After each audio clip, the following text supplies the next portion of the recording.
जानू खेत के बहाने हो मुहवा बांधली ओढ़नी से हो मुहवा बांधली ओढ़नी से केहू न जाने मिले चली हो पोखरा पर खेत के बहाने मिले चली हो पोखरा पर खेत के बहाने हरिहर टिकुलिया तोहरा लीला भावेला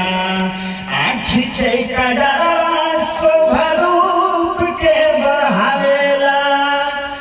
हरिहर टिकुलिया शोभा हरिहर टिकुलिया तोहरा लीला भावेला आँखी के कजरवा शोभा रूप के बढ़ावेला तो पायल खोल दी हम बउआ के